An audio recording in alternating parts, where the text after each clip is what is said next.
रामकृष्ण हरी. मी विकास घोगरे, एक विशेष शिक्षक.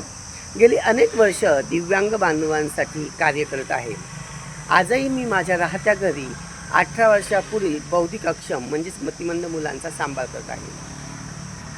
तुम्ही पाहिलं तर आजकाल सर्वत्र लग्नाचा माहोल अगदी मोठ्या प्रमाणात सुरू दिसतो.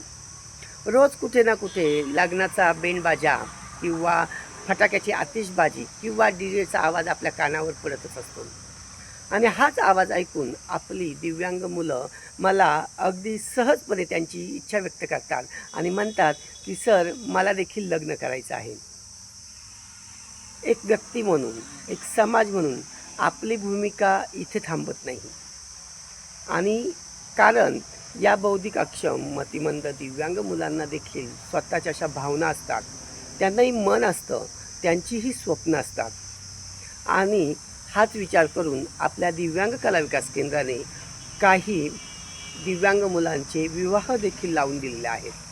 म्हणजे एखाद्या दृष्टीबाधित व्यक्ती त्याचं अस्थिव्यंग असलेल्या, म्हणजे एखाद्याला हात नसेल किंवा एखाद्याला पाय नसेल, अशा व्यक्तीसोबत लग्न लावून दिलेलं आहे. आणि अगदी आनंद वाटतो की आज 4 वर्षानंतरही ही मुलं अगदी सक्षमपणे आपला संसार करताना दिसत आहेत. बऱ्याचदा मला समाजामध्ये असा प्रश्न विचारला जातो की सर, ह्या दिव्यांग व्यक्तीचं लग्न करून दिलं तर त्यांचा संसार टिकेल का? किंवा त्यांना जर एखादं अपत्य झालं तर त्याची जबाबदारी कुणाची? किंवा ते ही जबाबदारी स्वीकारू शकतात का?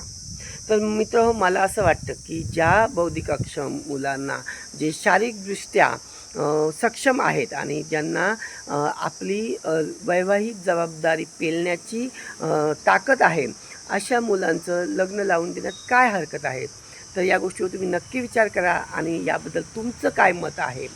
विवाह उत्सुक जोडप्यांनी विवाहाच्या पूर्वी काय तयारी करायला हवी असं तुम्हाला वाटतं, हे मला कमेंट बॉक्समध्ये नक्की कळवा.